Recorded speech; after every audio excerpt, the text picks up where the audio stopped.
Shalom Bapak Ibu Saudara terkasih dalam Tuhan. Puji Tuhan. Bagaimana kabar hari ini? Saya yakin kita adalah orang-orang yang sangat beruntung. Kenapa saya mau meyakinkan Bapak Ibu Saudara bahwa kita adalah orang-orang yang sangat beruntung? Supaya kita tidak merasa rendah diri. Bapak Ibu Saudara, rendah hati itu harus, tapi rendah diri itu tidak boleh. Sebab Bapak Ibu Saudara, diri kita ini sangat berharga. Oke, di hadapan manusia mungkin kita tidak dianggap. Bagi manusia mungkin kita tidak diperhitungkan. Bahkan mungkin manusia memandang rendah kepada setiap kita. Tetapi itu bukan goal kita. Hidup kita tidak ditentukan oleh karena apa kata orang, bagaimana mereka memandang kita dan seterusnya. Tetapi hidup kita ditentukan apa kata Tuhan dan bagaimana Tuhan memandang kita. Kita ini berharga di matanya. Dia sampai memberikan nyawanya bagi kita. Jadi Bapak Ibu Saudara, sekali lagi, rendah hati harus, tapi rendah diri tidak boleh. Sebab sekali lagi kita adalah orang-orang yang luar biasa. Mengapa saya katakan kita orang luar biasa? Karena kita punya Tuhan yang luar biasa. Nah Bapak Ibu Saudara, tema kali ini rendah diri. Karena banyak orang yang terpuruk hanya oleh karena dia merasa rendah diri. Bapak Ibu Saudara, itu adalah dakwaan iblis. Jangan mau dengar, tutup telinga atas setiap dakwaan iblis. Karena kita yakin bahwa kita adalah orang-orang yang sangat berharga di mata Tuhan, biji matanya Tuhan. Nah, sebelum saya berbicara lebih lanjut mengenai rendah diri ini, mari kita satukan hati, kita mau berdoa terlebih dahulu. Bapa, kami mengucap syukur dan berterima kasih untuk anugerah-Mu yang besar. Engkau mencari kami selagi kami masih terhilang, dan ketika Engkau mendapati kami, Engkau gendong kami dengan sukacita. Engkau angkat kami demikian rupa, demikian tinggi. Engkau jadikan kami anak-anak-Mu, biji mata-Mu. Terima kasih Bapa. Tidak ada yang lebih berharga selain diangkat oleh-Mu Tuhan.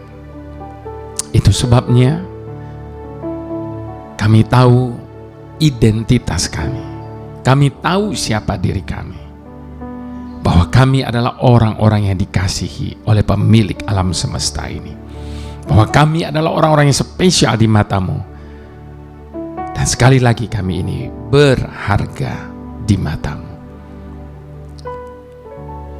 Kiranya Engkau Tuhan membantu setiap kami untuk kami menutup telinga mata hati kami terhadap apa yang dikatakan oleh dunia kepada kami, yang mencoba untuk menekan kami dan mencoba untuk menjatuhkan kami. Terima kasih Bapa.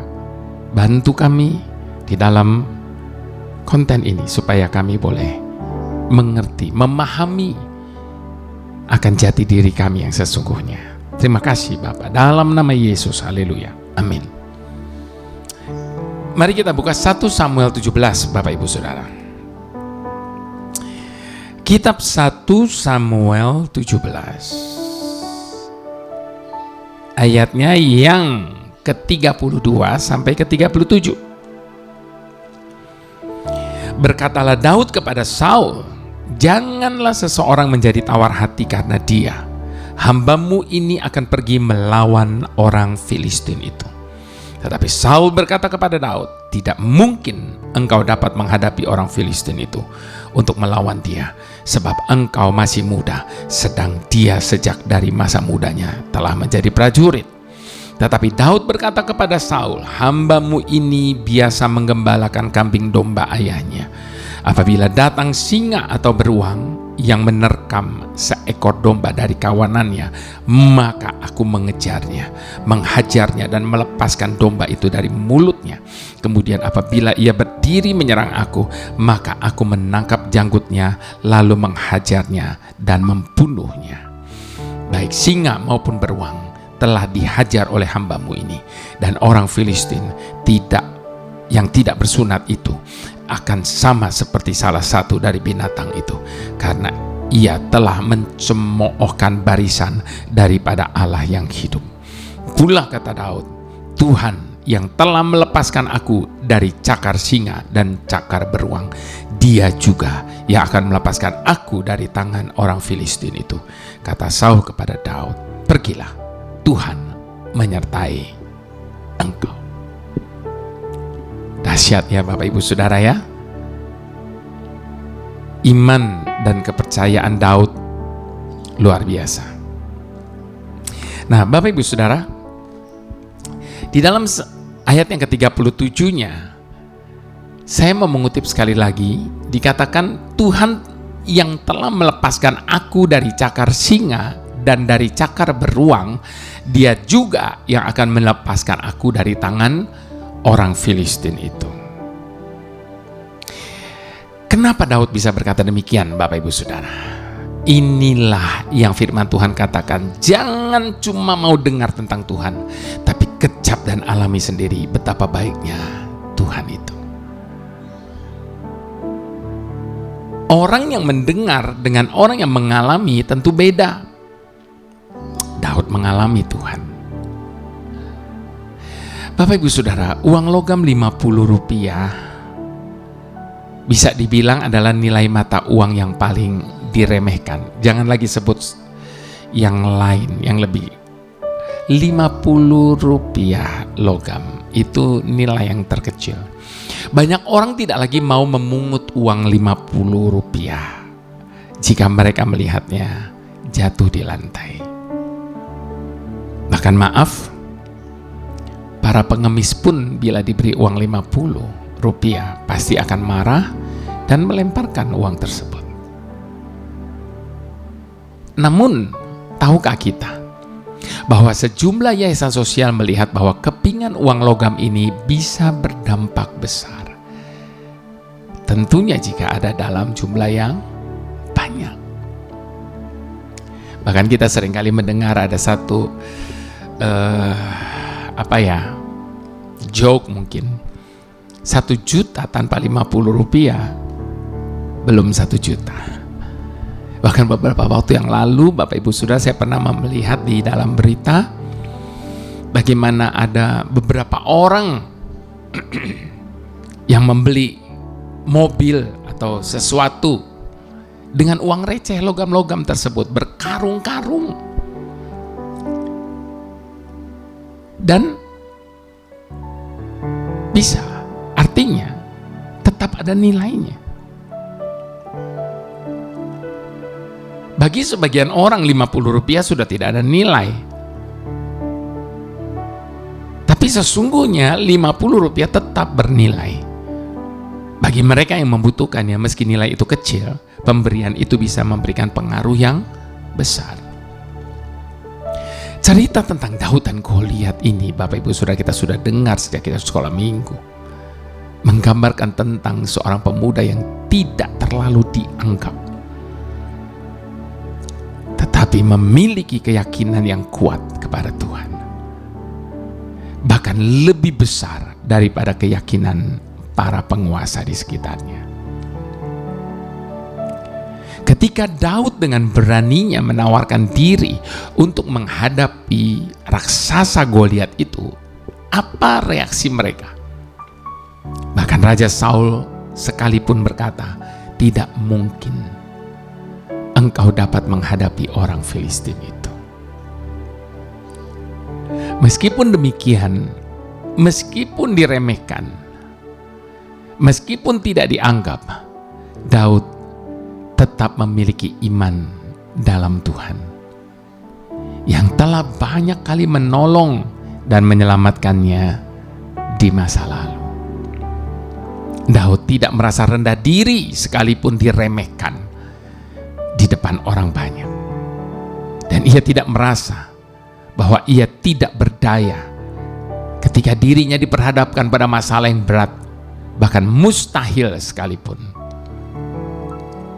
Jika saja Daud terpengaruh dengan ungkapan pesimis yang diucapkan oleh Saul, maka dia merasa ketakutan dengan ancaman Goliat.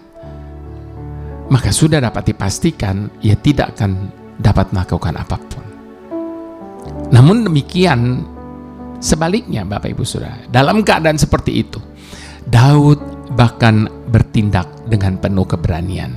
Karena ia percaya kepada Tuhannya, ia mengenal betul siapa yang berada di pihaknya. Memang harus kita akui, sering kali kita merasa begitu kecil di tengah masalah yang begitu besar yang menggunung. Namun sadarilah, saat kita menaati Tuhan dalam segala keadaan, maka segala sesuatunya akan dapat diperhitungkan. Jika dijumlahkan, semua tindakan iman yang kita lakukan, baik besar ataupun kecil, pasti akan menghasilkan pengaruh yang sangat besar. Bahkan uang logam sekecil Rp50 pun tetap memiliki nilai. Jadi tidak peduli seberapa besar atau kecil iman yang kita miliki. Yang terpenting adalah siapa yang kita percaya dalam ketidakpastian hidup ini. Sebab keberanian akan muncul ketika kita berjalan di dalam iman kita. Nah, Bapak Ibu Saudara, sekali lagi, satu hal yang perlu kita ingat, betapa berharga kita di mata Tuhan, sehingga tidak ada satupun yang mustahil bagi kita. Betapa berharga ku di matamu, kau rela mati bagi diriku. Bahkan saat ku jauh, kasih setiamu tak pernah pergi meninggalkanku. Tiada ternilai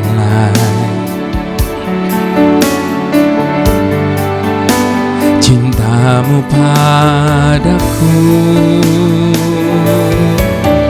Engkau sungguh baik, Engkau sangat baik, Engkau terlalu baik kepadaku.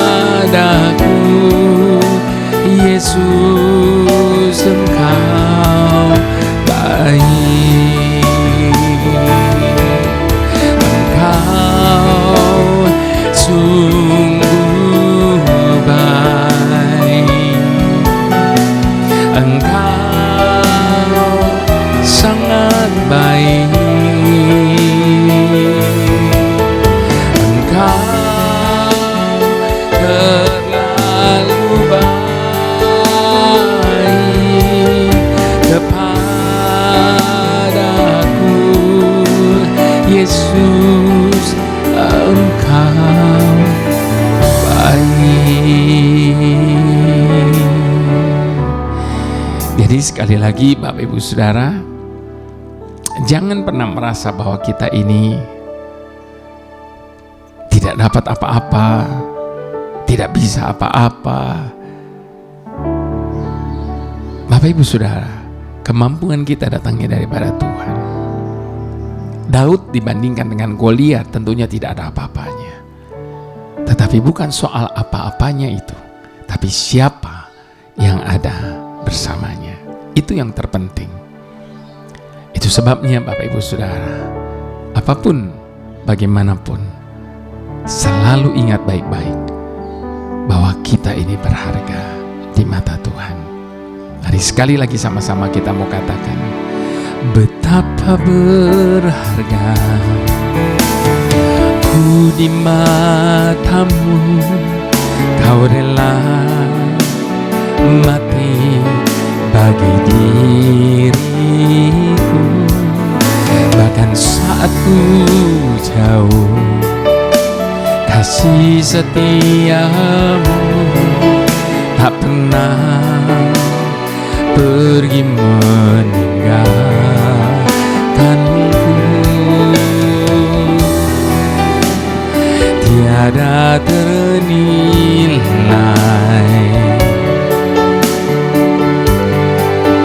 cintamu padaku.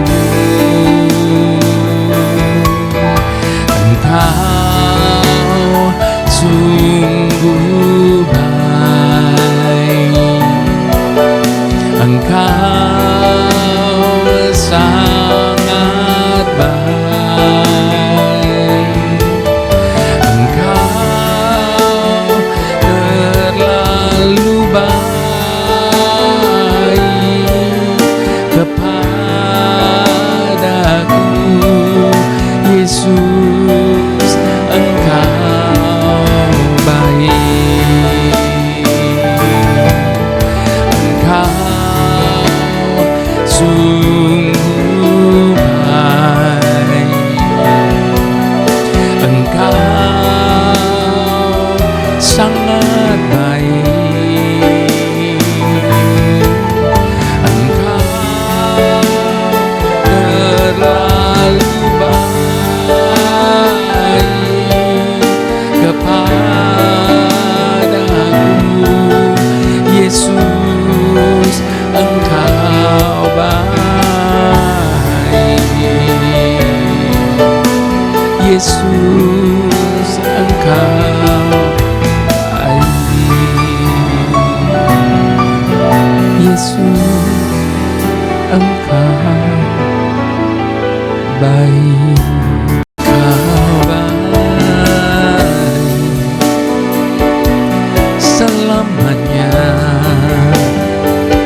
Engkau baik, tak pernah berubah.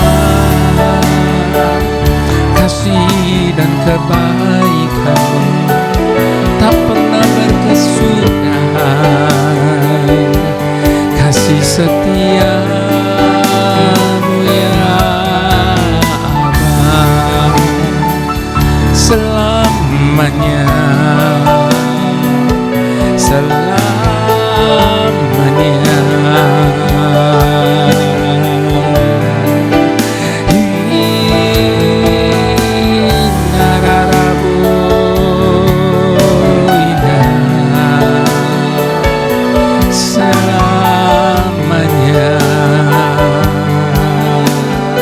Apapun dan bagaimanapun keadaan kami saat ini, semua itu tidak akan pernah mengubah kebenaran bahwa Engkau adalah Bapa yang baik, dan bukan cuma baik, dan bukan cuma sungguh baik, tetapi Engkau adalah Bapa yang terlalu baik bagi setiap kami. Kebaikan-Mu itulah yang menghidupi kami sampai hari ini dan selamanya. Terima kasih Bapa, terima kasih. Terima kasih Tuhan. Tuhan sumber segala rahmat. Sadarkan kami saat ini bahwa segala yang ada pada kami saat ini, segala yang kami punya saat ini, semua datangnya daripada-Mu Tuhan. Engkaulah yang membuat kami ada hari ini. Engkaulah yang membuat kami punya hari ini. Engkaulah yang membuat kami mampu hari ini. Dan semua itu hanya karena-Mu ya Tuhan. Anugerah-Mu lah yang menghidupi kami saat ini. Anugerah-Mu lah yang menjadikan kami ada sebagaimana kami ada saat ini. Jagai hati dan pikiran kami ya Tuhan, agar tidak satupun dari kami yang membanggakan diri. Tidak satupun dari kami yang merasa mampu untuk menjalani dan menghadapi segala sesuatu hari ini. Sebab tanpa-Mu Tuhan, kami hancur, kami tidak mampu, kami tidak dapat berbuat apapun. Jangan pernah berhenti melimpah hidup kami dengan anugerah-Mu, sebab hanya dengan itulah kami hidup hari ini. Terima kasih Bapa. Mari semua yang setuju sama-sama katakan amin.